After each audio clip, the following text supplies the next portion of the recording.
اب آپ اس مبارک سلسلے کا تیسرا حلقہ سماعت فرمائیں۔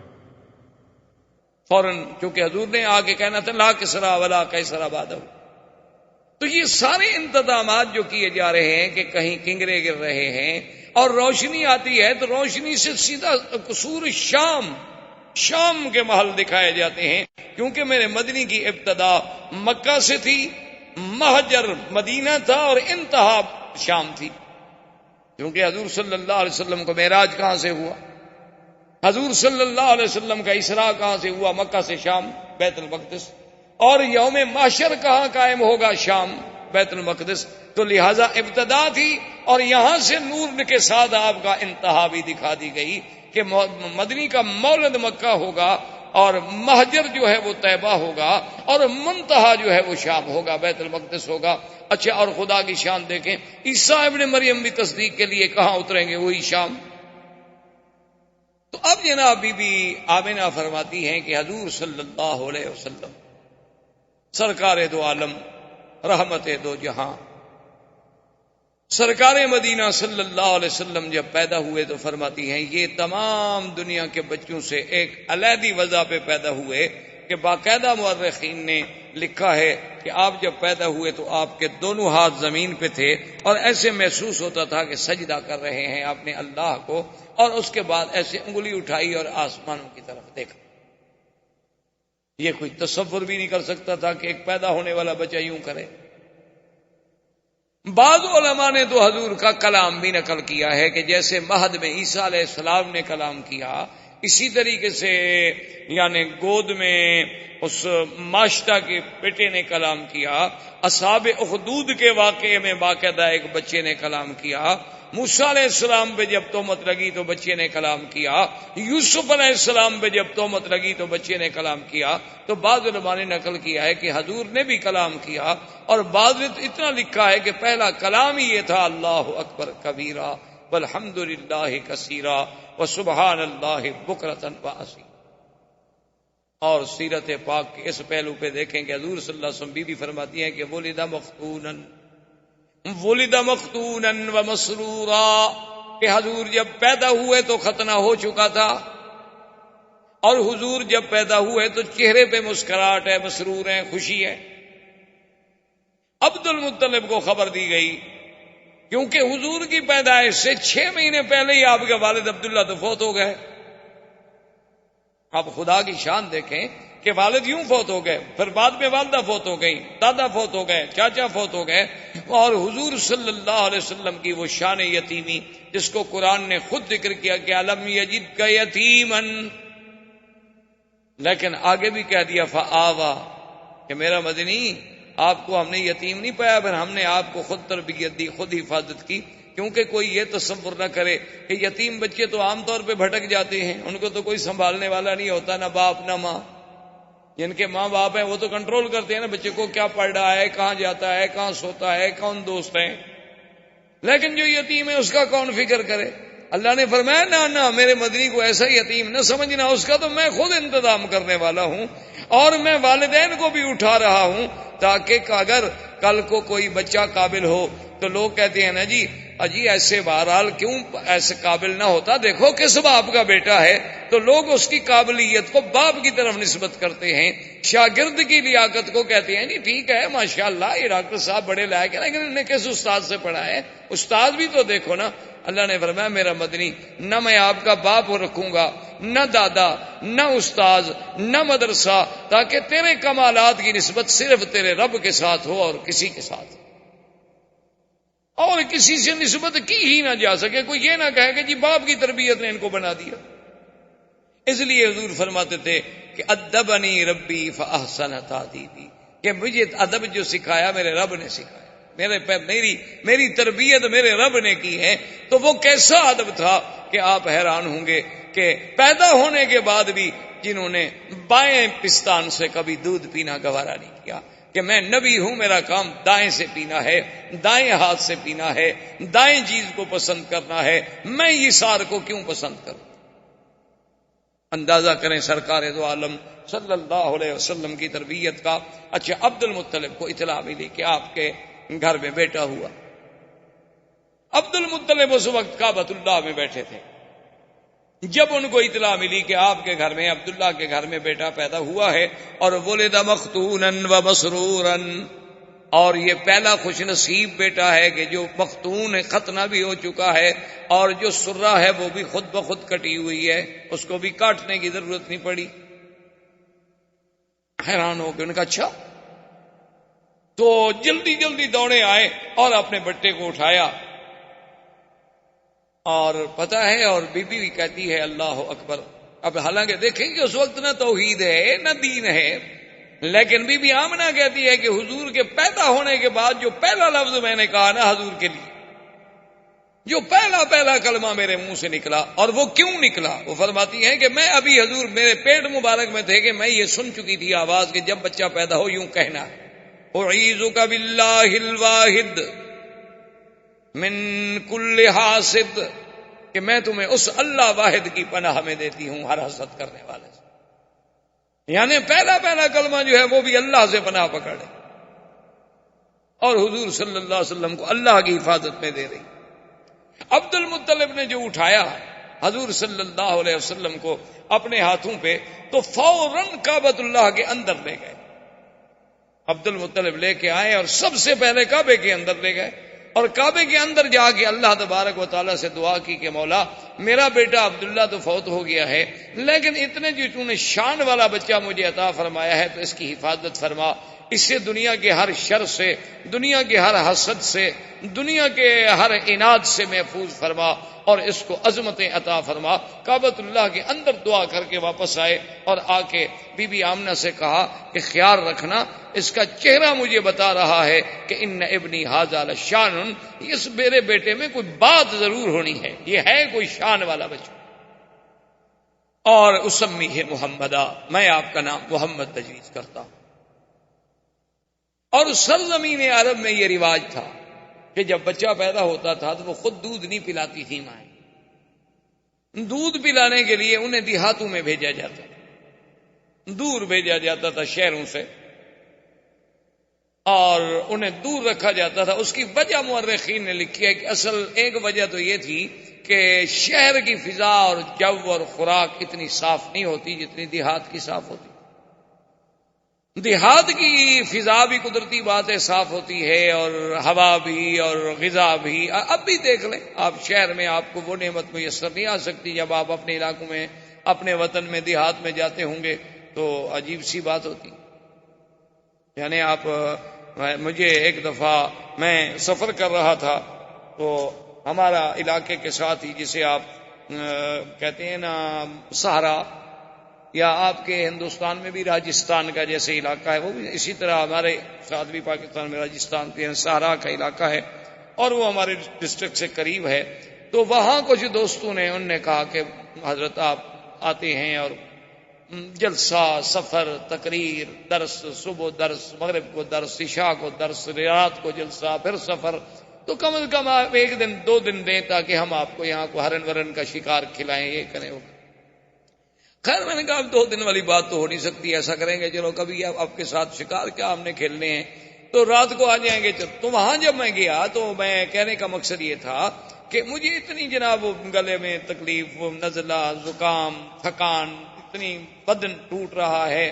اب وہاں جا کے یاد آیا کہ بھئی وہ اتفاق سے وہ دوائیوں کا بیگ بھی میں نے ساتھ نہیں رکھا، کیا کھاؤں کیا نہ کروں. اب صحرا ہے، روئی کا علاقہ ہے، ٹیلوں پہ بیٹھے ہوئے، نہ گھر ہے نہ کچھ ہے. تو ان سے میں نے کہا کہ بھئی کیا؟ انہوں نے کہا جی ابھی آپ کا علاج کرتے ہیں. وہ جناب گھی لے آئے خالص، اور اس کے انہوں نے کہا کہ جی یہ 2-3 فنجان بھر کے پی جائے. میں نے کہا میں نے زندگی میں 1 تولہ گھی نہیں پیا. پیدا ہونے کے بعد پتہ نہیں ماں شاہ نے کھلا دیا ہو مکھن وکھن، تو وہ تو یاد نہیں، اس کے بعد تو مجھے یاد نہیں آتا. انہوں نے کہا حضرت آپ پیے. میں نے کہا اللہ کے بندے گھی پینے سے میرا نزلہ ٹھیک ہو جائے، میں تو اور مر جاؤں گا. انہوں نے کہا جی آپ پیئے تو صحیح. خیر بہرحال زبردستی مجھے انہوں نے پلا دیا. آپ یقین فرمائیں کہ میں نے زندگی میں اتنا اچھا گھی اور اتنا اچھا اس کا ذائقہ، خوشبو، اور جناب انہوں نے کہا جی اب آپ تو جائیں. کہاں تھکان گئی، کہاں ہمارا نزلہ گیا، کہاں گلے کی خشکی، کہاں وہ خراش، صبح ٹھیک ٹھاک. انہوں نے کہا جی ہمارے ہاں تو یہی علاج ہوتا ہے. میں کہا یار یہ عجیب علاج ہے. تو مقصد کہنے کا یہ تھا کہ وہ جب اتنی صاف ہوتی ہے، خوراک اتنی صاف ہوتی ہے، وہ گھی اتنی اصلی ہوتے ہیں کہ اس میں ملاوٹ کا تصور نہیں ہوتا، تو عرب اپنے بچوں کو باہر. اور دوسری وجہ یہ تھی کہ شہر کی زبان صاف نہیں رہتی، جیسے غذا صاف نہیں رہتی اسی طرح زبان صاف نہیں رہتی. کوئی حاجی آیا، کوئی کہاں سے آیا، کوئی کہاں سے آیا، کوئی کہاں سے آیا، ایک ایک لفظ، آدھا آدھا لفظ، ایک ایک جملہ چھوڑ گیا. اب آپ یہاں دیکھتے ہیں نا عربی لکھی ہوتی ہے ناشی و نال، یہ کون سی عربی ہے؟ نیشنل کا ترجمہ جو نہیں کر پائے بیچارے، کہ اب نیشنل کا کیا ترجمہ کرنے کا، جو اسی کو ناشی و نال بنا دو. تویوتا، بوتو، جو مرضی ہے اپنا بنا لیں. کہاں سے؟ اچھا اب جناب وہ جو بناتے ہیں نا جی، وہ صبح انڈے کو ایسے مار مار کے چھوٹے، اس کا نام ہے شکشوکا. کہاں سے آ گیا جی شکشوکا؟ کو عربی کا لفظ ہے دنیا میں شکشوکا. پیزا کون سی عربی ہے جی پیزا؟ یہ تو اٹالین پراٹھے کا نام ہے پیزا. یہاں کون سی عربی میں آ گیا پیزا؟ یہ اس لیے کہ زبان بگڑتی ہے. جب باہر کو لوگ آتے ہیں تو اپنی کچھ برائیاں تو ہمیں دے جاتے ہیں، اچھائیاں مکے والوں کی لے جاتے ہیں اور برائیاں وہ یہاں چھوڑ جاتے ہیں. تو اس لیے بھی لوگ جو تھے وہ شہروں سے اپنا گھبراتے تھے کہ بھئی بچے کی تربیت باہر کرو کہ اس کی زبان بڑی فصیح. تو اس لیے اب جناب بی بی صاحب ابھی اسی تمنا میں تھی. بنو سعد کے قبیلے کی مرضعات آئیں، مکے میں آ کے بچوں کو تلاش کیا، سب اپنا اپنا بچہ لیتی گئیں. اور جب سنے کہ محمد عربی عبداللہ کے گھر میں پیدا ہوئے، باپ فوت ہو گیا ہے، بھئی یتیم ہے نا. اچھا یہ مطلب نہیں تھا کہ ان کو صرف پیسوں کا خیال ہوتا تھا، وہ دودھ کی کوئی اجرت طے نہیں کرتی تھی، ان کے نزدیک دودھ بیچنا حرام تھا. اچھا یہ ہمارے دیہاتوں میں بھی رواج رہا ہے، ہمارے قبائل میں، کہ دودھ بیچنے کو بڑا حرام سمجھا جاتا ہے. کہ دودھ ہے ٹھیک ہے، اللہ کی نعمت، اس کو کیا بیچنا ہے. اب تو خیر لوگ دودھ والی بیچ دیتے ہیں، دودھ کیا ہوا، اب تو قومیں اتنی ترقی کر گئی. اچھا خیر جناب وہ یہ ہوا کہ وہ یہ سوچتے تھے کہ بعد میں اکرامیہ جو ہے وہ تو ہمیں ملنا ہے نا، طے نہیں کرتے کہ ہمیں دودھ پلانے کے اتنا پیسے دو. لیکن صاف بات ہے کہ بڑا گھر ہوگا تو اکرام، لباس، کپڑے، یہ وہ ملے گا. اور ایک یتیم بچے کے گھر سے بھی ہمیں کیا ملے گا؟ ماں غریب ہے، باپ مر گیا ہے، دادے کی کفالت میں ہے. اور اس زمانے میں عبد المطلب کا گھرانہ سب سے زیادہ غریب تھا. غربت کی وجہ کیا تھی کہ جو کچھ ہوتا تھا وہ تو حاجیوں پہ لٹا دیتے تھے. جو کچھ ہوتا تھا وہ حاجیوں پہ لٹایا جاتا تھا کہ ان کو پانی پلاؤ، شربت پلاؤ، ان کو جناب کھانا کھلاؤ، ان کے رہنے کا انتظام کرو. اب اتنے حاجیوں کا انتظام کرنا ہے ایک سردار کو، تو اس کے گھر میں بچ کیا جاتا.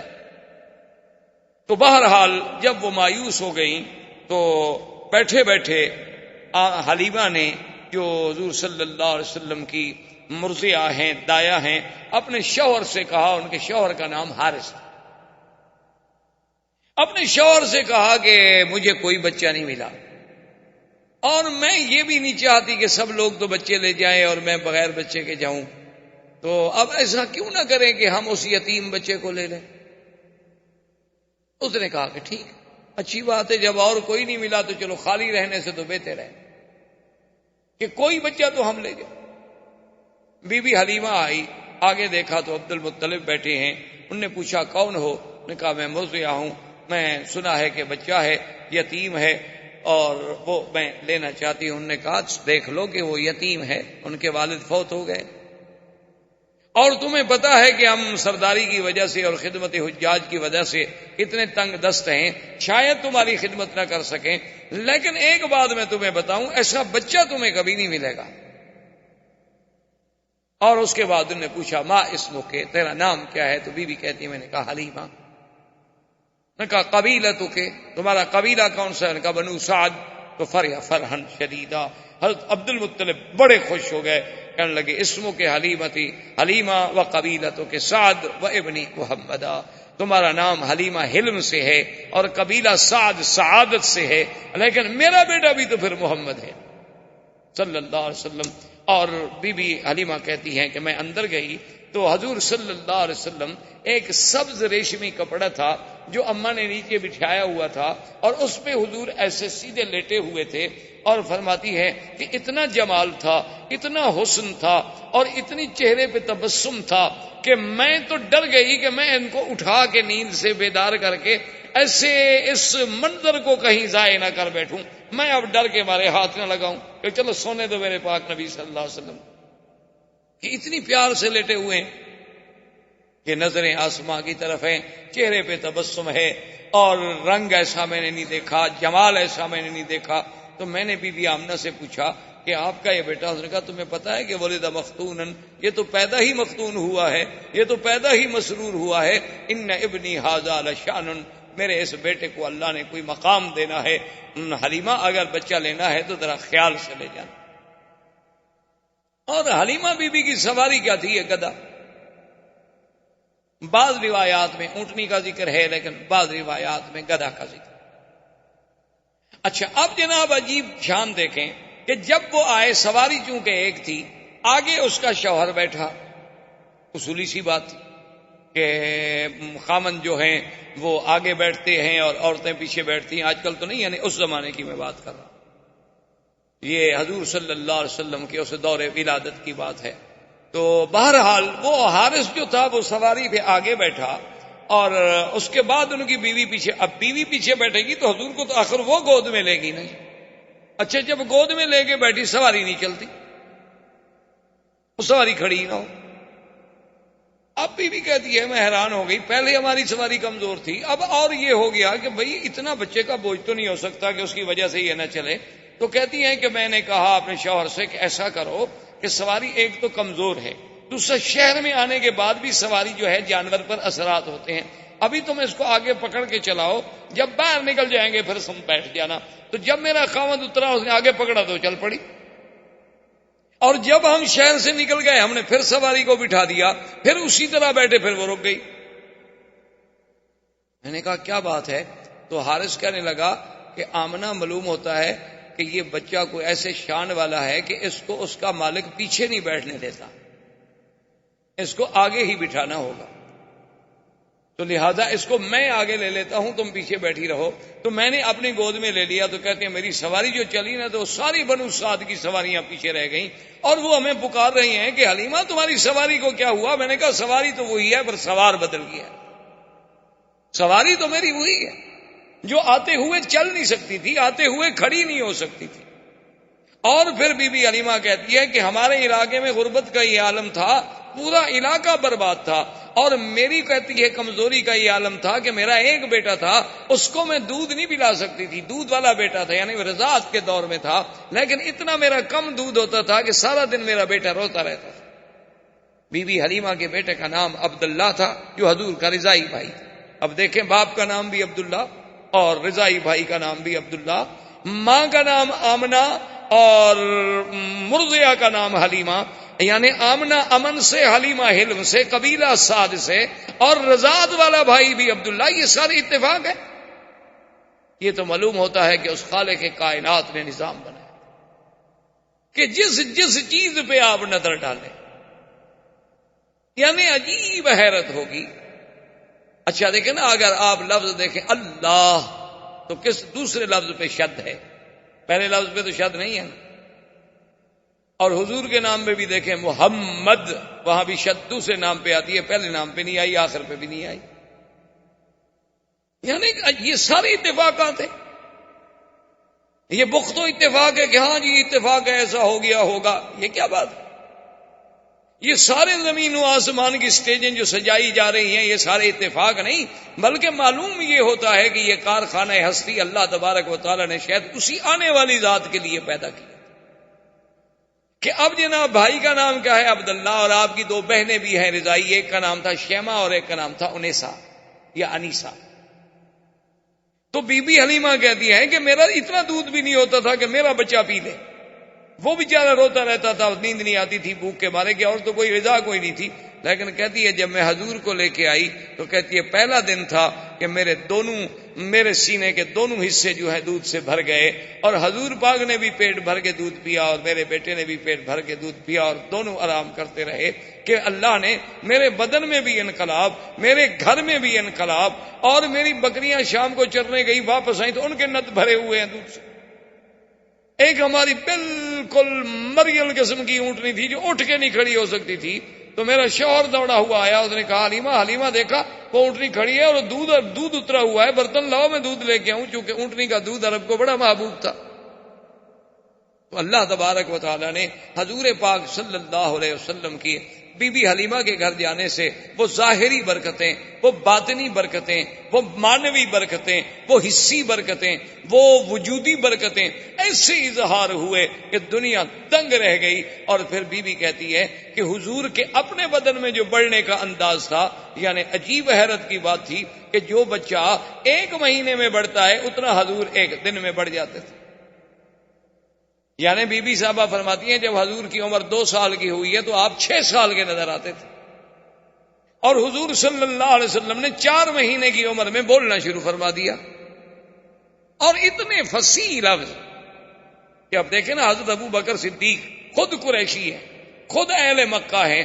کبھی کبھی انہوں نے ایک دفعہ حضور صلی اللہ علیہ وسلم سے کہا کہ یا رسول اللہ صلی اللہ علیہ وسلم، مجھے بڑی حیرت ہوتی ہے کہ کبھی آپ ایسا لفظ بولتے ہیں کہ ہم عرب ہیں، کرشی ہیں، لیکن ہمیں بھی سمجھ نہیں آتا اس کا ترجمہ۔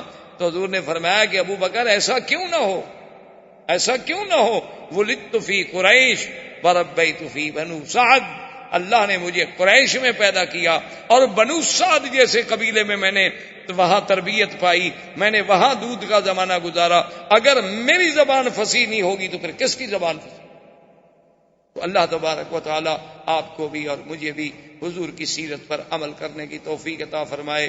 زندگی باقی تو بات باقی۔ اللہم صلی علی سیدنا محمد وعلی آل سیدنا محمد کما صلیت علی ابراہیم وعلی آل ابراہیم فی العالمین انک حمید مجید۔ برادران اسلام، جیسا کہ الحمدللہ آپ کو علم ہے کہ چند دنوں سے ہم سیرت رسول پاک صلی اللہ علیہ وسلم کے ضمن میں کچھ باتیں کہہ رہے ہیں اور سن رہے ہیں۔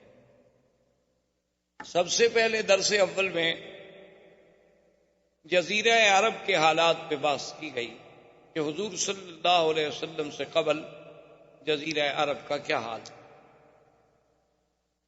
اس کے بعد حضور صلی اللہ علیہ وسلم کی بعثت کے مطابق جو مبشرات تھے، جو اشارات تھے، جو ارہاسات تھے، جو کنایات تھے، جو مؤشرات تھے، ان پر بحث کی گئی اور اس کو ذکر کیا گیا درس میں۔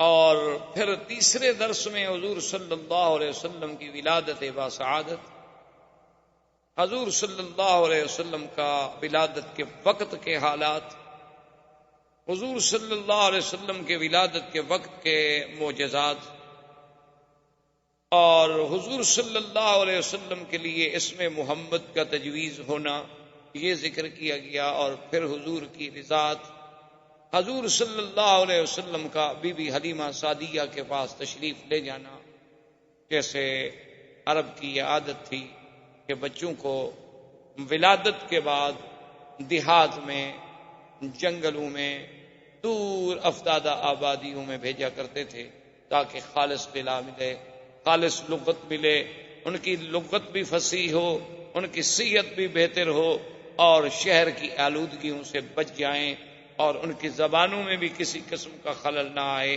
اس بنا پر حضور صلی اللہ علیہ وسلم کو بھی بی بی حلیمہ جو قبیلہ بنو سعد کی مرضیہ تھی، دودھ پلانے والی تھی، وہ ان کی نصیب میں حضور صلی اللہ علیہ وسلم کی ولادت آئی، رضاعت آئی، اور وہ ان کو لے کر اپنی بستی بنو سعد میں، جو قبیلہ بنو سعد مکہ اور طائف کے درمیان میں ایک جگہ تھی، وہاں لے گئے۔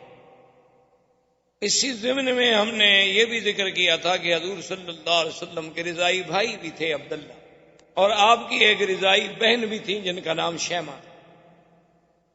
تو اب بی بی حلیمہ فرماتی ہے کہ حضور صلی اللہ علیہ وسلم کے آنے کے بعد ایسی ایسی برکات کا ظہور ہوا کہ جس کا ہم تصور بھی نہیں کر سکتے، کہ ہمارے گھروں میں جو قحط کا عالم تھا اللہ نے برکتیں پیدا فرما دی۔ بی بی حلیمہ فرماتی ہیں کہ میرا اپنا دودھ اتنا نہیں ہوتا تھا کہ میرا اپنا بچہ جو ہے وہ پی لے اور اچھی طرح نیند لے سکے، لیکن حضور صلی اللہ علیہ وسلم کے آنے کے بعد اللہ نے میرے دودھ میں بھی اتنی اضافہ کر دیا کہ اب ایک بچے کے بجائے دونوں پیتے اور دونوں آرام سے سکون کے ساتھ آرام کرتے۔ اور اسی طرح بی بی حلیمہ سعدیہ یہ فرماتی ہیں کہ حضور صلی اللہ علیہ وسلم کی جو اٹھان تھی وہ عام بچوں سے علیحدہ تھی، کہ یعنی جو بچہ 1 مہینے میں بڑھتا ہے حضور 1 ہفتے میں بڑھ جاتے. اور حضور صلی اللہ علیہ وسلم کا لیٹنا، حضور صلی اللہ علیہ وسلم کا باتیں کرنے کا انداز چھوٹی سی عمر میں، حضور صلی اللہ علیہ وسلم کا کسی بات میں جھگڑا نہ کرنا، کسی بات میں تعارض نہ کرنا، حضور صلی اللہ علیہ وسلم کا باوجود چھوٹی سی عمر کے ہر چیز میں تیامن یعنی دائیں طرف کو ترجیح دینا، بائیں طرف سے بچنا، یہ ساری چیزیں ایسی تھیں جو مجھے عجیب نظر آتی. اور میں صرف حیران نہیں تھی بلکہ ہمارا قبیلہ بنو سعد پورے کا پورا حیران تھا کہ یہ کون سا ایسا بچہ آ گیا ہے شان والا کہ جس کی وجہ سے اس علاقے کی کایا اللہ نے پلٹ دی ہے کہ تم نے کانٹوں کو چھوا اور گلستاں کر دیا. کہ جہاں جہاں سے حضور صلی اللہ علیہ وسلم گزرے، جہاں جہاں حضور صلی اللہ علیہ وسلم کے قدم پہنچے، وہ جگہ جو تھی جنت سما ہوتی گئی. جہاں تیرا نقش قدم دیکھتے ہیں، خرامہ خرامہ ارم دیکھتے ہیں. تو اسی اسنا میں کہتی ہیں جب حضور تھوڑے کچھ چلنے پھرنے کے قابل ہو گئے تو حضور پاک صلی اللہ علیہ وسلم نے مجھ سے پوچھا کہ اماں حلیمہ میرے بھائی جو ہیں یہ کہاں چلے جاتے ہیں؟ سارا دن غائب ہوتے ہیں، شام کو آتے ہیں. میرا بھائی بھی غائب ہو جاتا ہے، میری بہن شیمہ بھی غائب ہو جاتی ہیں، تو یہ کہاں چلی جاتی ہیں؟ تو بی بی حلیمہ سعدیہ نے کہا کہ بیٹا کیونکہ ہم غریب لوگ ہیں، کچھ دمبیاں ہیں، کچھ بکریاں ہیں، کچھ مویشی ہیں، تو ان کو وہ چرانے کے لیے دور جاتے ہیں اور چرا کے شام کو واپس آ جاتے ہیں. تو فرماتی ہیں کہ محمد مصطفیٰ صلی اللہ علیہ وسلم نے فرمایا کہ اماں میں بھی ان کے ساتھ بکریاں چرانے کے لیے جاؤں. تو میں نے کہا بیٹا آپ کو تکلیف کرنے کی کیا ضرورت ہے، آپ کو تو ہم اپنے پاس لائے ہیں خدمت کے لیے. انہوں نے کہا نہیں، میں یہ نہیں سوچ سکتا کہ میرے بھائی اور بہن ایک عمل کریں، ایک محنت کریں اور میں اس میں شرکت نہ کروں. تو حضور صلی اللہ علیہ وسلم بھی تشریف لے گئے. اسی اسنا میں وہ واقعہ پیش آیا کہ ایک دن آپ کے بھائی عبداللہ اور آپ کی بہن شیمہ جو تھی وہ بھاگتی ہوئی آئیں اپنی اماں کے پاس اور انہوں نے کہا کہ اماں ہمارا وہ جو قرشی بھائی ہے نا، قد جاء رجلان فقتلہما، 2 آدمی آئے انہوں نے ہمارے بھائی کو قتل کر. تو بی بی حلیمہ سعدیہ کہتی ہیں کہ میرے تو پاؤں کے نیچے سے زمین نکل کہ بھئی ہمارے پاس تو وہ قریش کی امانت ہے، اور خدا نہ خواستہ ایسا واقعہ ہو جائے تو پھر ہمیں کہاں قریش معاف کریں. تو کہتی ہیں کہ میں نے شور مچایا اور میں بھاگی، میرا خامن دوڑے، اس کے بعد ہمارے قریب کے جو رشتہ دار تھے وہ دوڑے، اور ہم جب دوڑے پہنچے تو ہم نے دیکھا کہ ایک درخت کے نیچے ایک ٹہنی پکڑ کر سرکار دو عالم سرکار مدینہ صلی اللہ علیہ وسلم کھڑے ہیں. آپ کے چہرے مبارک کا رنگ البتہ تو متغیر، رنگ جو ہے محسوس ایسے ہوتا ہے کہ جیسے رنگ اڑا ہوا. تو ہم نے جلدی سے جا کے بی بی حلیمہ نے سینے سے لپٹایا کہ یا حبیبی و یا ولدی، اے میرے بیٹے خدا تجھے ہر دشمن سے محفوظ رکھے، کیا ہو گیا؟ اس نے کہا اماں کوئی ایسی بات نہیں ہے، بات اتنا ہے کہ میں ایسے کھڑا تھا وقت نزل رجلان، ایسے اوپر سے معلوم ہوا کہ 2 بندے آئے اور بڑا سفید لباس انہوں نے پہنا ہوا تھا، اور انہوں نے آ کر مجھے پکڑا، پکڑنے کے بعد مجھے سلا دیا اور میں سب کچھ دیکھ رہا تھا. اور ایک بڑی تست تھی سونے کی، اور اس تست میں کیا کیا تھا اللہ عالم. پھر انہوں نے مجھے لٹانے کے بعد میرے سینے مبارک کو یہاں سے لے کر کھولا بالکل عین ناف تک. کھولنے کے بعد انہوں نے میرے دل مبارک کو نکالا اور میں یہ ساری کاروائی دیکھ بھی رہا ہوں، یعنی یہ سارا آپریشن اور پھر دل مبارک کا باہر آ جانا. یعنی آج دنیا جس کو اپنے سرجری کا معراج سمجھتی کہ ہم نے سرجری میں وہ مقام حاصل کر لیا ہے کہ ہم دل کا معاملہ ٹھیک کر لیتے ہیں، والو بدل لیتے ہیں، بائی پاس ہو جاتا ہے، دل کو باہر نکال لیتے ہیں، دل کو صیف رکھنے کے لیے اندر ایک مشین فٹ کر دیتے ہیں، متبادل دل لگانے کی باتیں اور سب ہو. لیکن آپ اندازہ کریں کہ 1400 سال پہلے جبکہ کوئی وسائل نہیں، کوئی ہسپتال نہیں، کوئی آپریشن تھیٹر نہیں، کوئی انتظامات نہیں، تو یہ تو آپریشن جو ہے نوری مخلوق کر رہی ہے اور الہی حکم سے ہو رہا ہے. کہ آپریشن کرنے والے بھی کون ہیں؟ اللہ کے فرشتے ہیں، ملک ہیں، جبرائیل و میکائیل ہیں. اور جس ذات کا آپریشن کیا جا رہا ہے وہ کون ہے؟ محمد رسول اللہ صلی اللہ علیہ وسلم. تو کہتے ہیں کہ حضور صلی اللہ علیہ وسلم، اور کمال یہ ہے کہ آپ کی کوئی بے ہوشی نہیں، آپ کو کسی دوائی سے کسی چیز سے اتنا زیر اثر نہیں کیا گیا کہ آپ بے ہوش ہو جائیں، کہ اتنا بڑا سینے کا چیر دینا، اتنا بڑا کھول دینا، پھر دل مبارک کا نکالنا، نکال کے باہر دھونا۔ اور سب سے بڑی بات یہ ہے کہ حدیث مبارک میں یہ بھی آتا ہے کہ اس دل میں کوئی چھوٹا سا ایک ٹکڑا تھا، وہ بھی نکال کے انہوں نے باہر پھینک دیا، اور یہ بھی کہا کہ ھذا حظ شیطان، وہ حصہ چھوٹا سا نکال کے باہر ڈال دیا گیا، اور پھر سینہ مبارک میں دل مبارک رکھا گیا اور پھر اس کو سیا گیا۔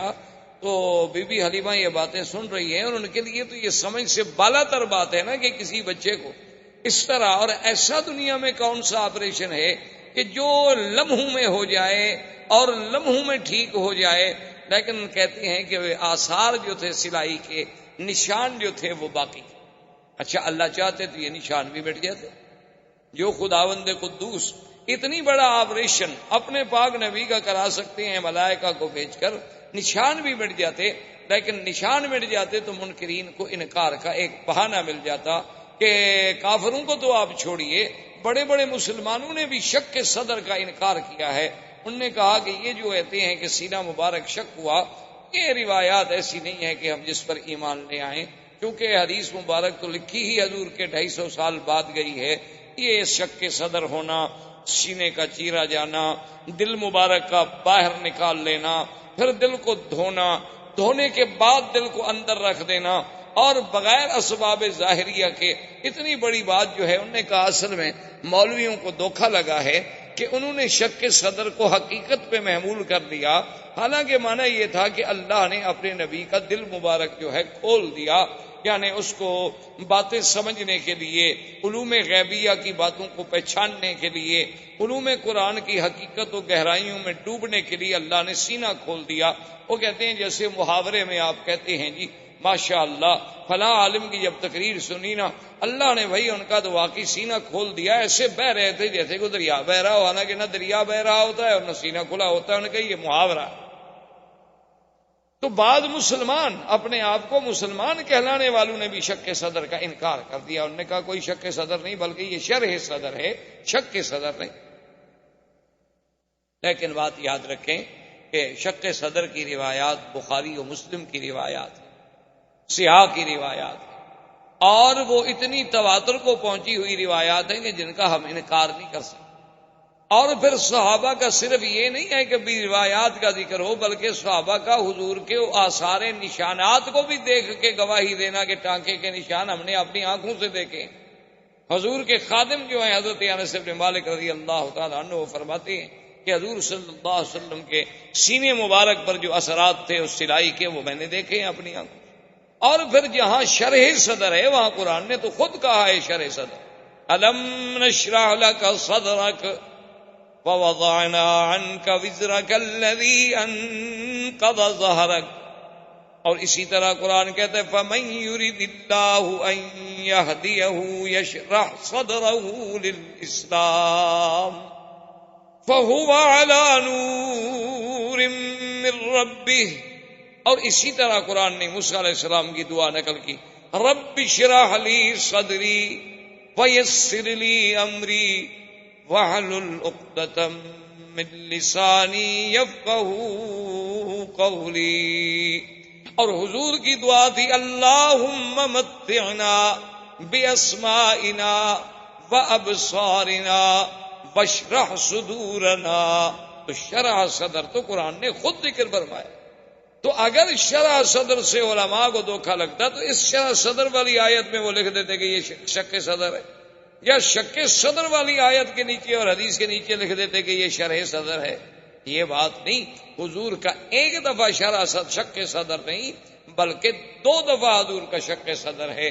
ایک بچپن میں جب سرکار دو عالم صلی اللہ علیہ وسلم اپنی مرضعہ بی بی حلیمہ بنو سعد کے قبیلے میں تھے، اس وقت بھی آپ کا سینہ مبارک کھولا گیا، اور ایک جب حضور صلی اللہ علیہ وسلم کو اسراء اور معراج پہ لے جانے کا فیصلہ ہوا تو وہ بھی اللہ کے حرم میں مسجد الحرام میں یہاں آ کر فرشتوں نے پھر آپ کا سینہ مبارک کھولا۔ اور اصل وجہ اور حکمت اللہ کی شان یہ تھی کہ آخر حضور صلی اللہ علیہ وسلم جلالت شان کے ساتھ، اس میں تو کوئی شک نہیں کہ آپ بشر ہیں اور سید البشر ہیں، اس میں تو کوئی شک نہیں کہ آپ ابن عبداللہ ہیں، اس میں تو کوئی شک نہیں کہ آپ ابن آمنہ ہیں، اس میں تو آپ کوئی شک نہیں کہ آپ عبد المطلب کے پوتے ہیں، ابی طالب کے بھتیجے ہیں، عبداللہ کے بیٹے ہیں، آمنہ کے لال ہیں، بی بی حلیمہ سعدیہ سے دودھ پینے والے ہیں۔ تو علماء نے لکھا ہے کہ وہ تقاضائے بشریت کا جو حصہ تھا، اللہ کو یہ بھی گوارا نہیں تھا کہ اس بشریت کی چیز پر کبھی کسی شیطان کے وساوس کا اثر ہو جائے۔ اللہ نے اس حصے کو ہی نکال دیا کہ وہ چیز ہی باقی نہ رہے، اب باقی ہی وہ رہے گا جس کا تعلق صرف اللہ سے ہو سکتا ہے، غیر اللہ کا کوئی تاثر وہاں دخل ہی نہیں دے سکتا، اس لیے کہ اللہ کے بندوں پر جب شیطان کا اثر نہیں ہو سکتا تو اللہ کے نبی تو پاک ہوتے۔ تو اللہ تبارک و تعالیٰ نے ان کا ایک حقیقتاً ہی انتظام فرما دیا کہ اس حصے کو ہی نکال دو، اس جگہ کو ہی نکال دو جہاں شیطان کے وساوس کا حملہ ہو سکتا تھا باعتبار بشریت کے، ورنہ اللہ کے رسول صلی اللہ علیہ وسلم تو اتنے معصوم ہیں کہ انسان تو انسان، جن تو جن، بلکہ شیطان۔ ایک صحابی نے پوچھا کہ حضور قرآن پاک میں موجود ہے کہ ہر بندے کے ساتھ ایک ملک ہوتا ہے، ایک فرشتہ ہوتا ہے اور ایک شیطان ہوتا ہے، ایک قرین ہوتا ہے شیطان اور ایک ملک ہوتا ہے ہر بندے کے ساتھ، تو کیا یا رسول اللہ صلی اللہ علیہ وسلم آپ کے ساتھ بھی وہ قرین ہے، وہ شیطان ہے؟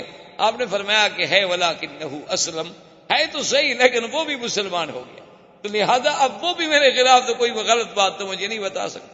یعنی حضور صلی اللہ علیہ وسلم کی صحبت کا یہ عالم تھا۔ تو ایک دفعہ تو آپ کو بچپن میں تیار کیا گیا کہ وہ حصہ جو ہے اس کو نکال دیا جائے اور آپ کے دل کو ایمان و حکمت سے بھر دیا جائے کہ انا سنلقی علیک قولا ثقیلا، پھر ہم نے آپ پر ایک بہت بڑا بھاری قول اتارنا ہے، اللہ نے قرآن اتارنا ہے، اللہ نے قرآن کے اعلان کے لیے اپنے پاک پیغمبر کو تیار کرنا ہے۔ تو یہ باطنی تیاری بھی ہو رہی تھی، ظاہری تیاری بھی ہو رہی تھی۔ تو اب بی بی حلیمہ کہتی ہیں کہ میں حیران ہو گئی، میں نے کہا اب اس کا حل کیا ہے، کیا ہو سکتا ہے؟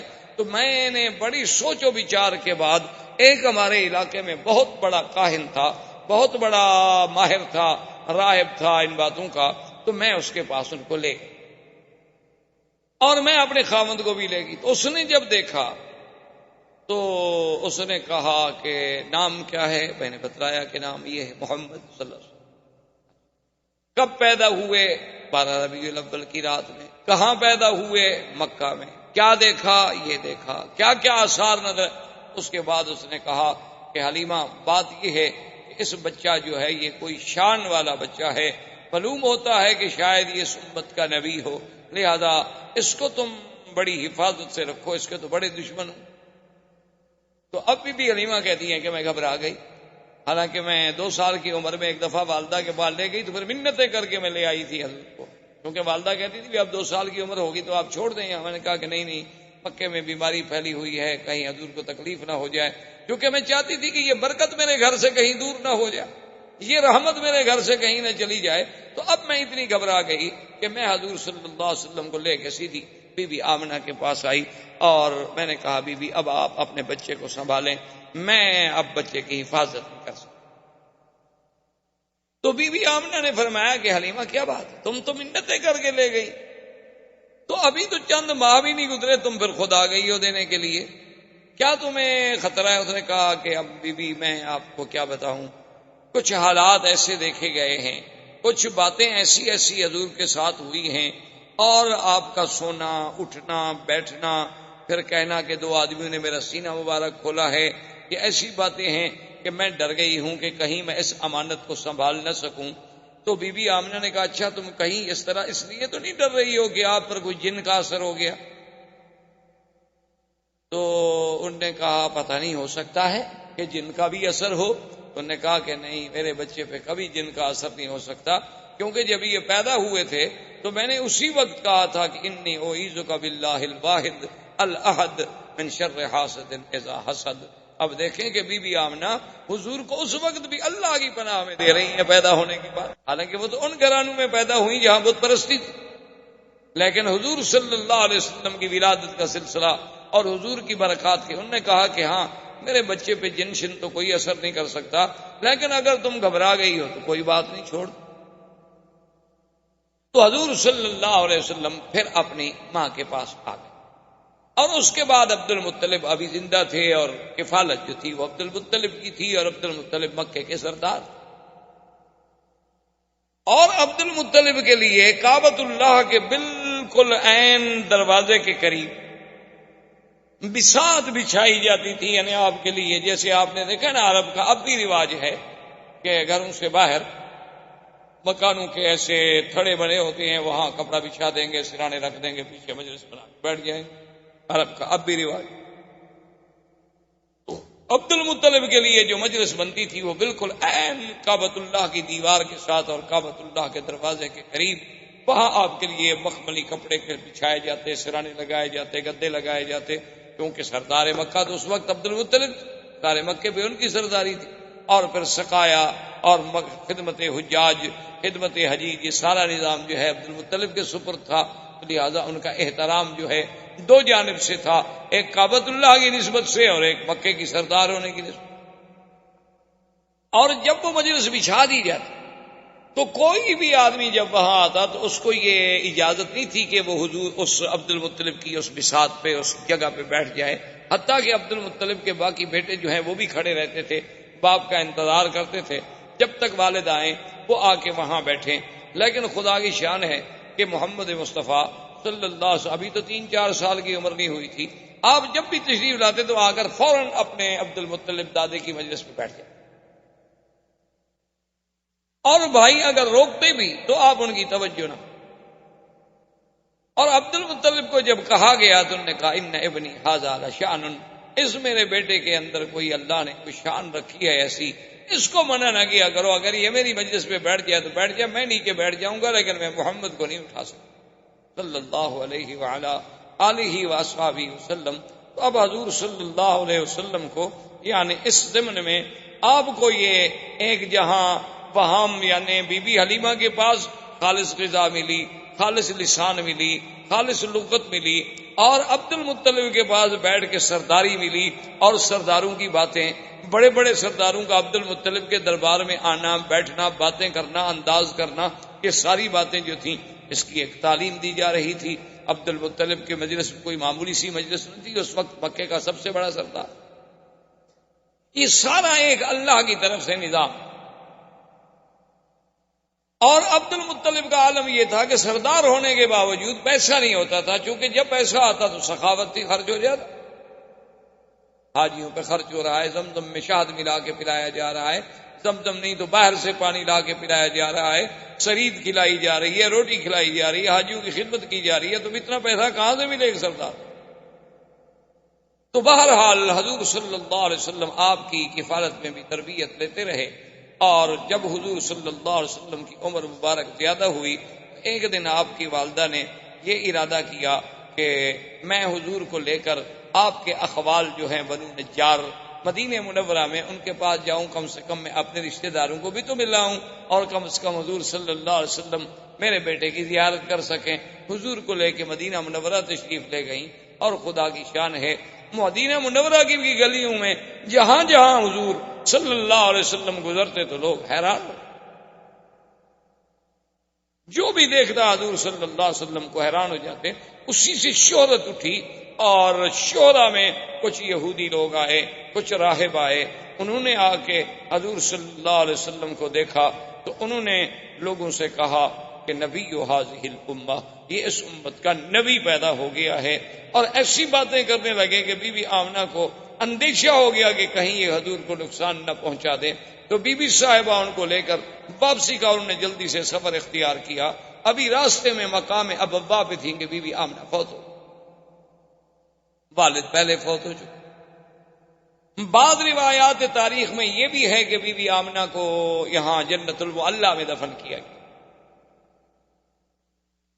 اور بعض روایات تاریخ میں یہ بھی ہے کہ ان کو دفن تو کیا گیا مقام ابوا میں۔ ابوا جو ہے مکے اور مدینے کے راستے میں ایک جگہ ہے، لیکن سڑک سے ہٹ کر ہے، اندر پہاڑیوں میں ایک جگہ ہے اور کچا راستہ ہے۔ اور بعض علماء یہ لکھتے ہیں مورخین کہ ابوا میں دفن کیا گیا، وہاں سیل آئی، یعنی پانی آیا بارشوں کا، تو قبر جو تھی وہ کھل گئی، تو پھر ان کو لا کر یہاں منتقل کر دیا گیا، جنت المعلیٰ میں دفن کر دیا گیا۔ تو بعض لوگوں نے روایات کو یوں بھی جمع کیا ہے، بہرحال جمہور کی رائے یہ ہے کہ مقام ابوا پہ دفن کیا گیا، کیونکہ ایک دفعہ حضور صلی اللہ علیہ وسلم، ایک حدیث مبارک میں یہ بات موجود ہے کہ حضور نے فرمایا کہ میں نے اللہ سے بخشش کی دعا مانگی تھی، اس کی تو اجازت نہیں ملی، البتہ مجھے ماں کی قبر پہ جانے کی اجازت ملی، تو حضور صلی اللہ علیہ وسلم اس قبر پہ تشریف لے گئے۔ تو لہذا اگر وہ جنت المعلیٰ میں منتقل ہو جاتی تو پھر وہاں حضور صلی اللہ علیہ وسلم کو جانے کی ضرورت نہیں۔ اب حضور صلی اللہ علیہ وسلم واپس مکے میں آئے۔ اب خدا کی شان دیکھیں کہ باپ تو پہلے فوت ہو چکے تھے، ابھی آپ پیدا نہیں ہوئے، ابھی 6-7 سال کی عمر ہے تو ماں بھی فوت ہو، اور کچھ عرصہ گزرا عبد المطلب بھی فوت ہو گئے۔ اب آپ کی کفالت جو ہے وہ ابو طالب کے پاس چلی گئی۔ خدا کا نظام ایسا، اللہ نہیں چاہتے تھے کہ میرے مدنی پہ کسی کا سایہ رہے، اسی لیے بعض علماء لکھتے ہیں نا کہ اللہ نے حضور کو بغیر بے سایہ پیدا کیا، وہ سمجھتے ہیں کہ شاید دوسرا سایہ بھی نہیں تھا۔ یہ معنی نہیں، معنی یہ ہے کہ جیسے باپ کا ایک سایہ ہوتا ہے، ماں کا ایک سایہ ہوتا ہے، دادے کا ایک سایہ ہوتا ہے، کفالت کرنے والوں کا ایک سایہ ہوتا ہے، اللہ نے ان سب چیزوں سے حضور کو مستثنا کر دیا۔ اللہ نے فرما دیا میرا مدنی ہم آپ کی خود حفاظت کریں۔ الم یجدک یتیما فآوی ووجدک ضالا فہدی۔ اللہ نے فرمایا کیا ہم نے آپ کو یتیم نہیں پایا، پھر ہم نے آپ کو خود ٹھکانا دیا۔ تو اس تربیت، اچھا اگر فرض محال ایک شاگرد قابل ہو تو لوگ کہتے ہیں جی ان کا استاذ بڑا قابل، تو اس کی لیاقت و صلاحیت استاد کی طرف جاتی ہے، اولاد کی باپ کی طرف جاتی ہے۔ اللہ نے فرمایا ہم اپنے نبی کی تربیت ہی خود کریں گے، جیسے انہوں نے فرمایا ادبنی ربی فاحسن تادیبی، مجھے تو ادب بھی میرے رب نے سکھایا، میرے اللہ نے میرے ادب کا انتظام کیا۔ یعنی آپ حیران ہوں گے کہ مکے میں طواف اوریاں کرنا، مکے میں کسی کا اوریاں ایک دوسرے کے سامنے غسل کرنا، یہ چیزیں عیب ہی نہیں سمجھی جاتی، یعنی یہ کی چیزیں عیب بھی نہیں سمجھی جاتی تھی، بالکل اس پر کے یہ مردانگی کی ایک علامت۔ تو ایک دفعہ حضور صلی اللہ علیہ وسلم ایک چاچے کی امداد کے لیے، بعض روایات میں ہے کہ زمزم کی کھدائی میں، اور ایک روایت میں ہے کہ کعبۃ اللہ کی تعمیر جب قریش کر رہے تھے تو حضور پتھر اٹھا رہے تھے، تو آپ کے چچا نے کہا کہ یا محمد صلی اللہ علیہ وسلم آپ کندھوں پہ پتھر رکھتے ہیں، آپ کو تکلیف ہوتی ہوگی، تو آپ چادر مبارک نکال لیں اور کندھے پہ رکھ دیں تاکہ آپ کو پتھر اٹھانے میں تکلیف نہ ہو۔ تو ابھی حضور پاک نے چادر مبارک کھولی، فوراً آپ بے ہوش ہو گئے، حضور صلی اللہ علیہ وسلم پہ بے ہوشی طاری ہو گئی، اور اس کے بعد جب ہوش آیا تو آواز آئی کہ آپ اپنے آپ کو کبھی بغیر کپڑوں کا نہیں رکھ سکتے۔ تو اللہ پاک نے انتظام کر دیا کہ ساری دنیا اوریاں ہو سکتی ہے لیکن میرا مدنی محمد مصطفیٰ اوریاں نہیں ہو سکتا، یہ اوریانی تو شرف کے خلاف چیز ہے، اس کے لیے اللہ کے نبی کی شان تو ایسی نہیں، اور دنیا چاہے کچھ۔ اچھا بعض لوگوں نے یہ بھی لکھا ہے کہ مکے والوں نے دراصل یہ ایک اپنی کبائی کے لیے بھی ایک ذریعہ بنایا تھا کہ انہوں نے ایک اعلان کر دیا تھا کہ اللہ کے گھر کا کوئی آدمی طواف اپنے کپڑوں میں نہیں کر سکتا، یا تو وہ ہمس سے کپڑے لے، اپنے آپ کو کہتے تھے ہمس کہ ہم جو ہے مجاورین کعبہ ہیں، تو یا تو ہم سے کپڑے لیں اور وہ کپڑے پہن کے طواف کریں، بس صورت دیگر اپنے کپڑوں میں طواف نہیں کر سکتے، پھر بغیر کپڑوں کے طواف کریں۔ تو جو لوگ آتے تو وہ ان سے پیسے، ان سے کپڑے لیتے، تو صاف بات ہے کہ پھر نظر نیاز چڑھاوا تو دینا ہے مجاوروں کو، تو اس کے بعد ان کے پیسے بن جاتے، چاندی بن جاتی، اور جن غریبوں کے پاس پیسے نہ ہوتے وہ کعبۃ اللہ کا اوریاں طواف کرتے، چاہے مرد ہوتے چاہے عورتیں ہوتے۔ اور یہ اوریاں طواف اس وقت تک ہوتا رہا، حضور کا نبوت مل گئی، اعلان نبوت ہو گیا، حضور کی مکی زندگی، حضور صلی اللہ علیہ وسلم مدینہ منورہ میں تشریف لے گئے 9 ہجری تک، یعنی 9 ہجری تک اللہ تبارک و تعالیٰ کے گھر کا طواف جو ہے وہ بغیر لباس کے اوریاں ہوتا رہا۔ تو 9 ہجری میں حضور صلی اللہ علیہ وسلم نے سیدنا علی ابن ابی طالب رضی اللہ تعالیٰ عنہ کو بھیجا، انہوں نے آ کے اعلان کیا کہ اللہ یطوف بالبیت عریان، خبردار آج کے بعد کوئی اللہ کے گھر کا طواف جو ہے عریاں نہیں کر سکتا، اور خبردار کہ آج کے بعد کوئی مشرک اللہ کے کعبے میں داخل نہیں ہو سکتا۔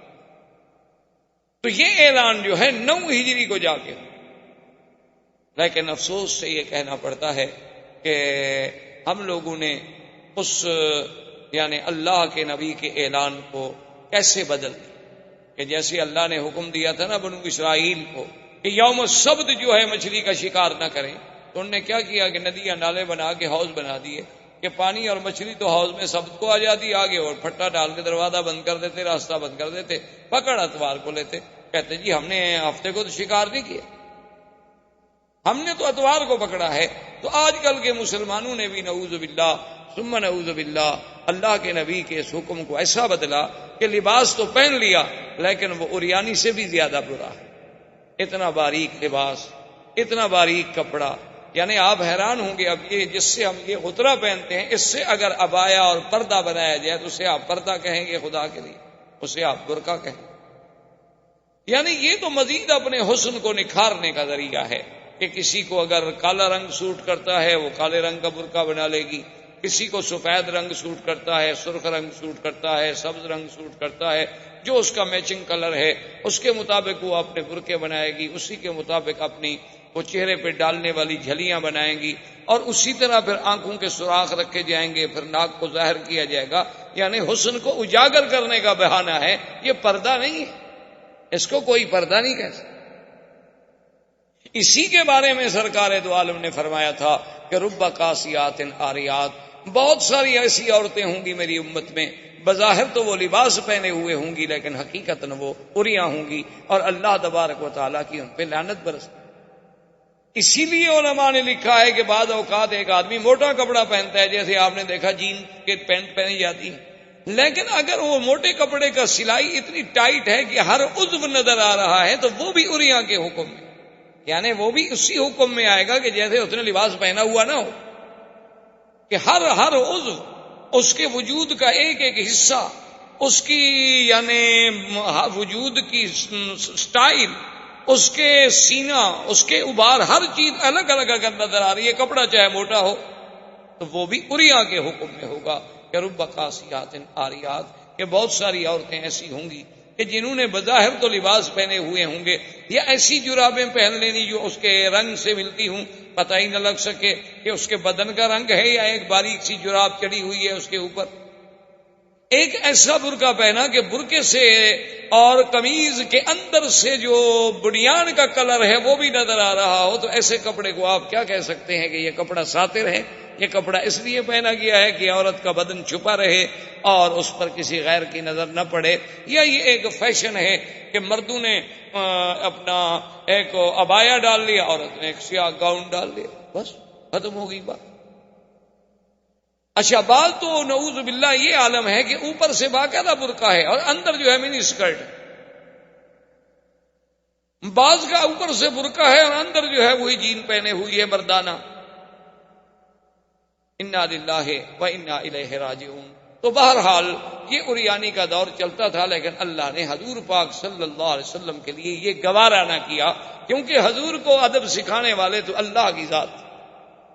اب ابو طالب کی کفالت کا زمانہ آیا تو حضور پاک نے دیکھا کہ میرے چاچے کے لیے بھی غربت کا بڑا دور ہے، سردار تو ہیں لیکن اتنا پیسہ نہیں ہے کہ گھر کا خرچہ بھی چلا سکیں، اس لیے بچے جو تھے ان کے وہ بھی روٹی پر لڑتے تھے، لیکن ایک محمد الرسول اللہ تھے صلی اللہ علیہ وسلم جو کبھی جھگڑا نہیں کیا۔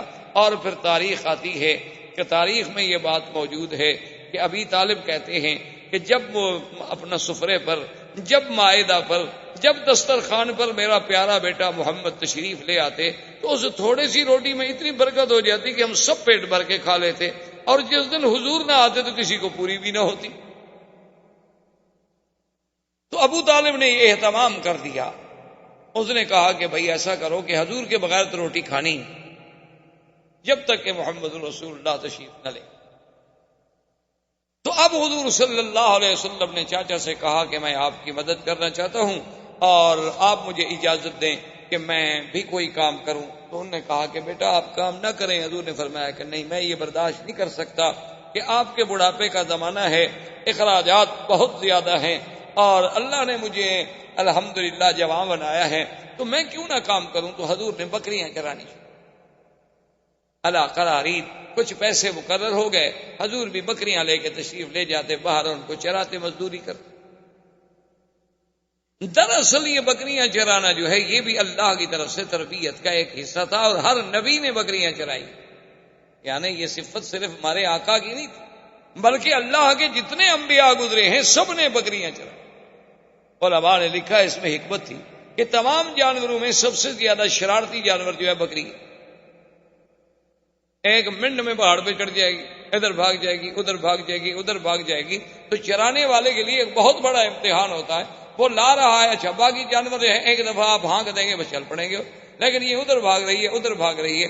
اور اس لیے حضرت موسیٰ علیہ السلام کا ایک دفعہ آتا ہے نا کہ ایک بکری کے پیچھے بھاگتے بھاگتے بھاگتے جب غصے میں آئے تو اسے بیت مارا، تو اللہ نے کہا کہ موسیٰ میرے بندے بھی تو میری فرمان سے بھاگتے رہتے ہیں، لیکن میں نے تو ان کو معاف کر دیتا ہوں، تو میں ایک بکری کو بھی معاف نہ کر سکتا؟ دیکھو میرے بندے بھی تو روزانہ میرے حکم سے کہاں بھاگتے ہیں، میں ادھر کہتا ہوں ادھر جاتے ہیں، میں مسجد کا کہتا ہوں ادھر چلے جاتے ہیں، میں قرآن کا کہتا ہوں وہ بائبل کی طرف جاتے ہیں، میں نماز کا کہتا ہوں تو وہ فلم دیکھنے چلے جاتے ہیں، لیکن پھر بھی میں نے ان کو کبھی ایسا تو نہیں مارا، کیونکہ اگر اللہ ہمارے جرم پہ ہمیں مارنے پہ آ جائے تو پھر تو ہم زمین پہ چل ہی نہیں سکتے۔ یہ تو قرآن کا فیصلہ ہے، وَلَوْ يُؤَاخِذُ اللَّهُ النَّاسَ بِمَا كَسَبُوا مَا تَرَكَ عَلَىٰ ظَهْرِهَا مِن دَابَّةٍ۔ اللہ نے فرمایا کہ اگر ہم بندوں کو ان کے گناہوں پہ پکڑ لیں تو پھر اس زمین پہ کوئی چیز آپ کو چلتی ہوئی نظر نہ آئے۔ یہ تو اللہ کا کرم ہے کہ ہمارے لاکھوں گناہ معاف ہوتے ہیں، کسی ایک آدھے پہ تھوڑی بہت تنبیہ ہو جاتی ہے کہ ہماری اصلاح ہو جائے۔ تو اس لیے بکریاں چرانے میں یہ بھی تربیت تھی کہ اچھا پھر بکریوں میں آپ نے دیکھا نا کئی قسمیں ہوتی ہیں، کوئی کالی ہے کوئی پیلی ہے، تو امت میں بھی تو کئی رنگ ہوں گے۔ بکریوں میں آپ نے دیکھا ہے کئی آہستہ چلنے والی، کوئی تیز چلنے والی، کوئی دوڑنے والی، کوئی چھوٹے قد والی، کوئی بڑے قد والی، کوئی زیادہ دودھ والی، کوئی کم دودھ والی۔ تو امت میں بھی تو ایسے اختلاف ہوتے ہیں، تو اللہ اپنے نبیوں سے امت کی تربیت کا کام لینا ہوتا ہے تو ان کو پہلے ایسے کام میں ڈالتے ہیں کہ انہیں تربیت کا انداز آ جائے۔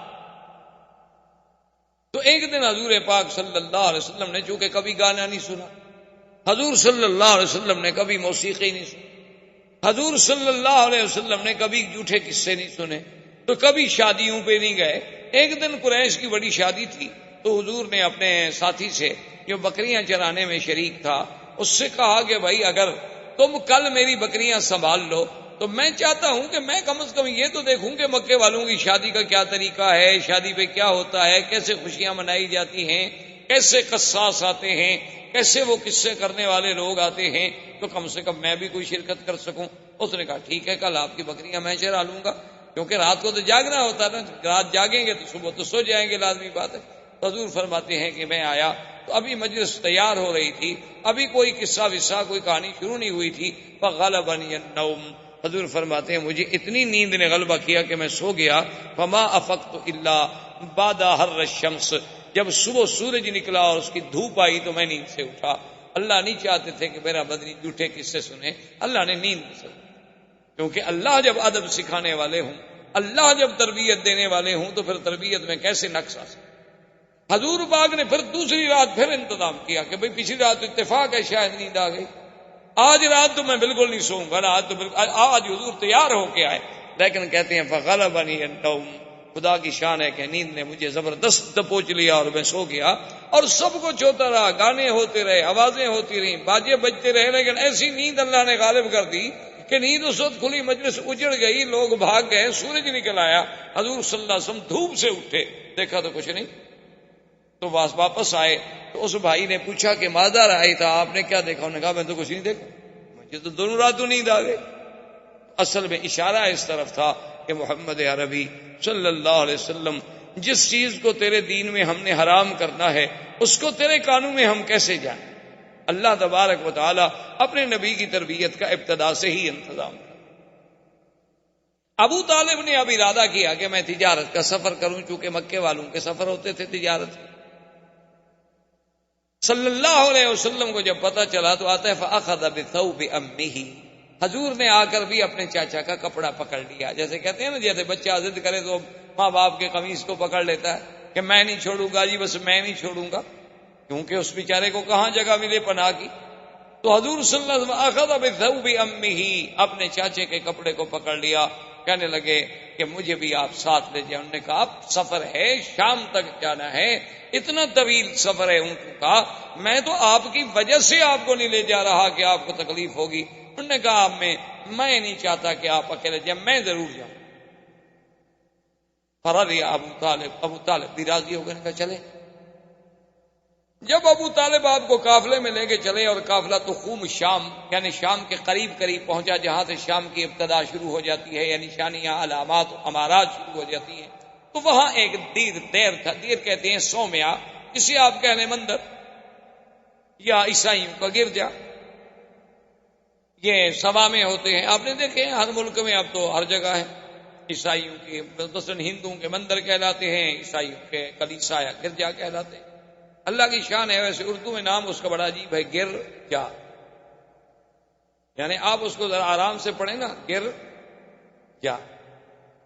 ویسے اللہ کی رحمت سے اب گر بھی رہے ہیں، ہزاروں ایسے ہیں جو بک گئے، اور اس میں مسلمانوں کی مسجدیں مدرسے قائم ہو گئے۔ تو گر جانے کا معنی یہ تو نہیں ہوتا کہ حقیقت عبارت گر جائے، جب بدل گئی تو گویا گر گئی، اس کی بات تو ختم ہو گئی۔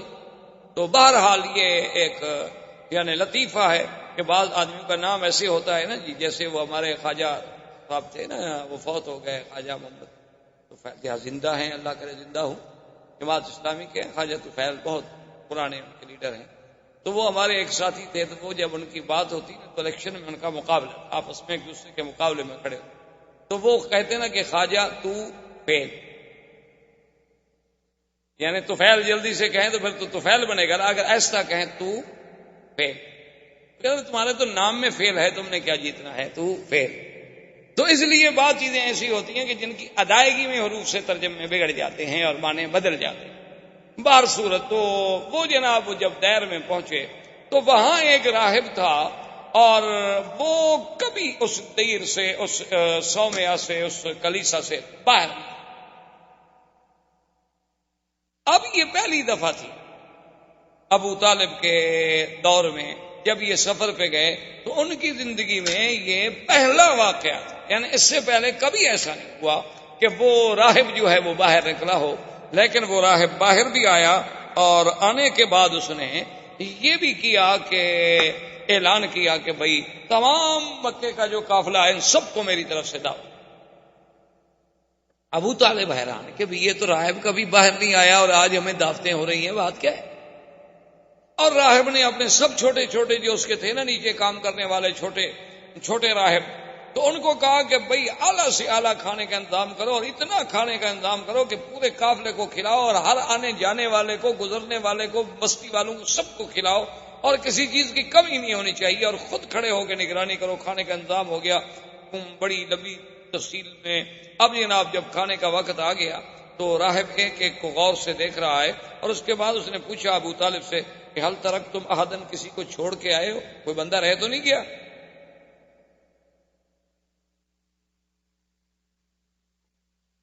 تو ابو طالب نے کہا کہ ایک بچہ رہ گیا، ہم چھوڑ آئے کہ ذرا سامان کے ساتھ رہے گا، نگرانی کرے گا۔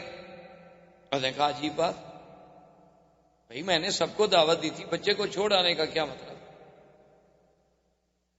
تو ابو طالب نے کہا کہ کوئی ایسی بات نہیں، وہ ہمارا اپنا بچہ ہے، ہم اس کے لیے کھانا لے جائیں گے۔ اس نے کہا ابو طالب کیا بات کر رہے ہو، جس کے لیے میں نے دعوت دی ہے اسی کو تو تم چھوڑ آئے، تم لوگ تو ہمیشہ یہاں سے گزرتے رہتے ہو، پہلے بھی میں نے کبھی تمہیں دعوت دی ہے۔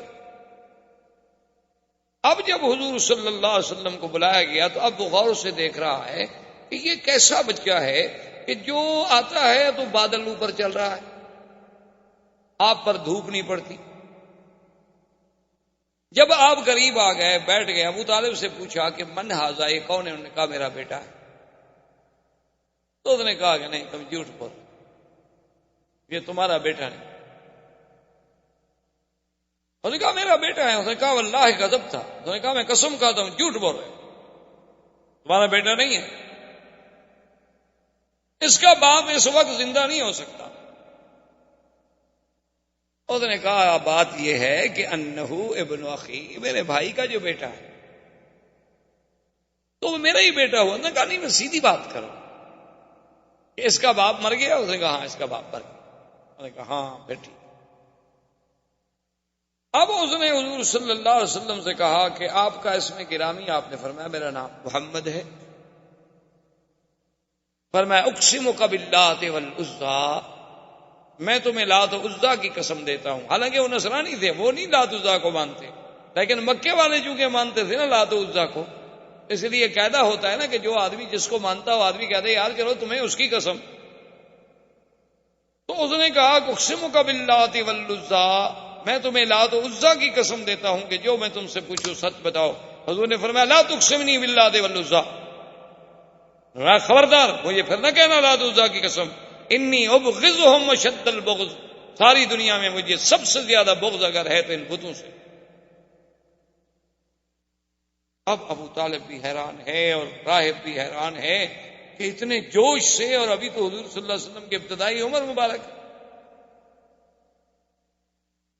تو اس نے کہا کہ اچھا محمد صلی اللہ علیہ وسلم ناراض، انی اقسمک باللہ، میں تمہیں اللہ کی قسم. آپ نے فرمایا فسا، اگر تم اللہ کی قسم دیتے تو پوچھو کیا پوچھو. اس نے کہا مجھے یہ بتاؤ تم نے کبھی خواب دیکھے ہیں؟ حضور نے فرمایا دیکھے. ان خوابوں میں تم نے کیا کیا دیکھا؟ حضور صلی اللہ علیہ وسلم نے کچھ باتیں بتلا دی. اس نے کہا حضور صلی اللہ علیہ وسلم سے کہ تم نے اپنے دوران رضاعت کے جو کچھ عرصہ مکمل کیا اس کے بعد بھی کوئی واقعہ پیش آیا؟ تو آپ نے فرمایا ہاں ایسے آیا تھا کہ میرا سینہ مبارک کھولا گیا. یعنی وہ واقعہ حضور صلی اللہ علیہ وسلم.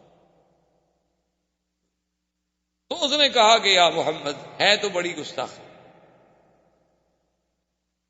لیکن میں مجبور، اگر تم مجھے اجازت دو تو میں تمہاری پشت دیکھ سکتا ہوں. تو آپ نے فرمایا کوئی بات نہیں، جب تم نے مجھ سے اللہ کے نام پر کہا ہے تو دیکھو.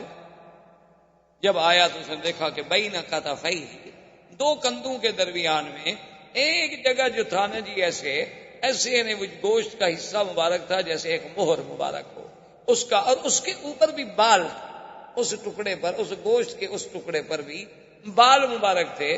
بلکہ حدیث میں ایسے آتا ہے کہ عرف الدیک، حدیث مبارک میں یہ لفظ بھی موجود ہیں کہ ان بالوں کی ترتیب بھی ایسی تھی جیسے مرغے کے اوپر آپ نے دیکھا نا جی اس کے اوپر جو بال کھڑے ہوتے ہیں بڑے ترتیب میں، اسی طرح وہ بال مبارک تھے. اور ادھر ادھر اس کے خال تھے، اس سیاہ تل جسے آپ کہتے ہیں اس کے ارد گرد تل تھے. جب اس نے دیکھا فقبل یدیہ ورجلہ، وہ تو حضور کے پاؤں پہ گر گئے. اس نے ہاتھ چومے، پاؤں چوما. اس نے کہا ھذا نبی ھذہ الامہ. اس نے کہا ابی طالب ایک بات سنو، ان کو شام مت لے جاؤ. اگر تم ان کو شام لے گئے وہاں یہود ہیں اور یہود ان کو پہچان لیں گے اور یہود ان کو قتل کر دیں گے. ان کو فوراً مکے واپس بھیج دو. یہ نبی ھذہ الامہ، اس امت کا نبی پیدا ہو گیا، تم تو بڑے شان والے آدمی. تو ابی طالب نے کہا کہ اچھا. اب اس کے بعد جب دعوت ختم ہو گئی اور حضور صلی اللہ علیہ وسلم تشریف لے آئے تو جب درخت کے نیچے جا کے بیٹھنے لگے تو اس راہب نے ابو طالب سے کہا کہ درخت کی ٹہنیوں پہ غور کرو. اس نے جب غور کیا تو ابو طالب کہتے ہیں مجھے بھی معلوم ہوا کہ وہ ٹہنیاں مل کے سایہ گہرا کر رہی ہیں حضور صلی اللہ علیہ وسلم پہ. جو علیحدہ علیحدہ کھڑی تھی وہ جلدی جلدی جڑ گئیں، مل گئیں تاکہ حضور صلی اللہ علیہ وسلم پر سایہ مبارک جو ہے وہ ٹھیک ہو جائے. اور اس نے کہا کہ ابو طالب یہ وہ درخت ہے ما جلس تحتہ بعد عیسیٰ، حضرت عیسیٰ کے بعد اس کے نیچے کوئی نہیں بیٹھا. اور عیسیٰ علیہ السلام نے کہا تھا کہ لا یجلس تحتہ الا نبی، اس کے نیچے کوئی نہیں بیٹھے گا مگر ایک نبی آئے جو آ کے بیٹھے گا. یہ وہ درخت ہے، خدا کے لیے انہیں جلدی مکے بھیج.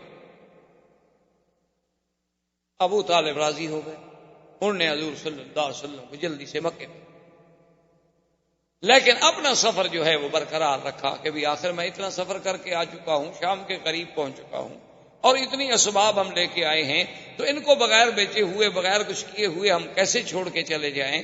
تو وہ تو چلا گیا ہے شام ابو طالب، لیکن حضور صلی اللہ علیہ وسلم واپس تشریف لے آئے مکے میں. مکے میں آنے کے بعد پھر حضور صلی اللہ علیہ وسلم ابو طالب کی کفالت میں رہے. پھر اس کے علاوہ کئی مبشرات آتے رہے. اسی اسنا میں آہستہ آہستہ اب ابو طالب کی بھی موت آ گئی. حضور کی ابو طالب ابھی زندہ تھے اور حضور کی عمر اس وقت تقریباً 25 سال کی ہو گئی کہ بی بی خدیجۃ الکبریٰ رضی اللہ تعالی عنہا جو مکے کی ایک سب سے بڑی شریف نسب سے اور بہت بڑی خاندان کی عورت تھی اور بڑی تاجر اور مالدار عورت تھی، حتیٰ کہ تاریخ یہ کہتی ہے کہ تمام قریش کا اگر سرمایہ اکٹھا کیا جائے تو بی بی خدیجہ کا اکیلا ان سے زیادہ۔ اب چونکہ بی بی خدیجہ ایک خاتون تھی، وہ خود تو سفر نہیں کرتی تھی، وہ لوگوں کو اپنا مال دے کے کبھی تو تنخواہ پہ ملازم رکھ کے بھیج دیتی، کبھی ان سے حصہ مقرر کر لیتی، کبھی ان سے کچھ نسبت طے کر لیتی، مال دیتی۔ انہیں جب پتہ چلا کہ یہاں ایک ذات پاک ہیں جن کا نام محمد ہے اور شہرا ہے محمد ابن عبداللہ کا، آپ کی صداقت کا، آپ کی شرافت کا، آپ کی سیرت کا، آپ کے کردار کا، تو انہوں نے پیغام بھیجا کہ حضور آپ میرے مال سے کیوں تجارت نہیں کرتے؟ حضور صلی اللہ علیہ وسلم راضی ہو گئے۔ تو بی بی خدیجہ نے اپنا ایک غلام تھا میسرہ، ان کا ایک عبد تھا، خریدا ہوا غلام تھا، وہ بھی حضور کے ساتھ بھیجا اور میسرہ کو بھی مال دیا، حضور پاک کو بھی مال دیا، اور میسرہ کی ذمہ داری لگائی کہ تم نے حفاظت بھی کرنی ہے اور ساتھ بھی رہنا۔ اب حضور صلی اللہ علیہ وسلم مال لے کے شام کی طرف چل پڑے۔ میسرہ کہتا ہے کہ واللہ خدا کی قسم ہے میں نے ایسا خلق تو کبھی نہیں دیکھا تھا قریش۔ وہ تو ہم غلاموں کو غلام سمجھتے تھے کہ دور بیٹھو کام کرو، لیکن محمد مصطفیٰ کھانا میرے ساتھ کھا رہے ہیں، پانی میرے ساتھ پی رہے ہیں، اور مجھ سے ایسی باتیں کر رہے ہیں جیسے میں بالکل آپ کا کوئی ایک عزیز ہوں۔ اتنی کرم، اتنی محبت، اتنا۔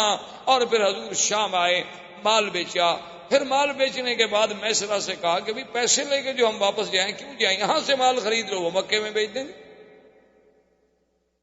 تو وہ مال خرید کر کے مکے میں لے آئے اور مکے میں آ کے وہ مال بیچا۔ اب سب پارٹیاں جو تھیں ان نے تو ایک دفعہ نفع کمایا، حضور نے 2 دفعہ نفع کمایا، یعنی جب تجارت دی گئی تو اس میں بھی آپ سب سے آگے نکل گئے، کوئی مکے کا تاجر بھی مقابلہ نہ کر سکا۔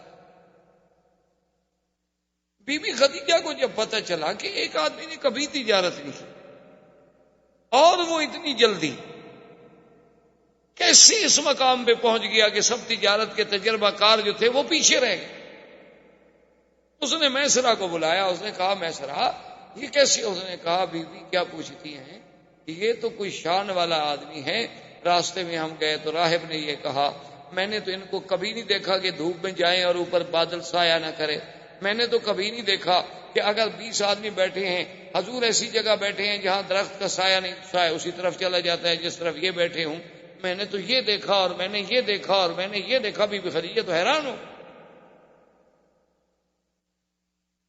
اب بی بی خدیجہ کے دل میں ایک تڑپ پیدا ہوئی کہ کہیں ایسا کیوں نہ ہو جائے کہ میں شادی کر لوں۔ حالانکہ اب ورنہ بی بی خدیجہ کو شادی کرنے کا کوئی ایسا خواہش نہیں تھی، بڑے بڑے سرداروں نے کہا تھا، بی بی نہیں مانی،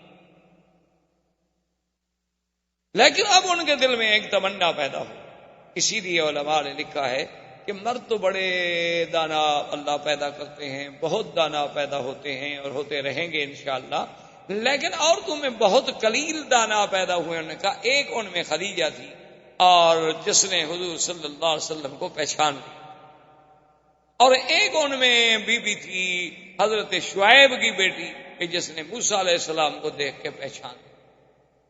انہوں نے کہا اللہ نے ان لڑکیوں کو ایسی ذکاوت دی تھی، ایسا فہم دیا تھا، ایسا مقام دیا تھا کہ اس نے بھی موسیٰ علیہ السلام کو دیکھا تو وہ تاڑ گئی کہ یہ نبی ہے، یہ کوئی عام بندہ نہیں، اور بی بی خدیجہ بھی پہچان گئی۔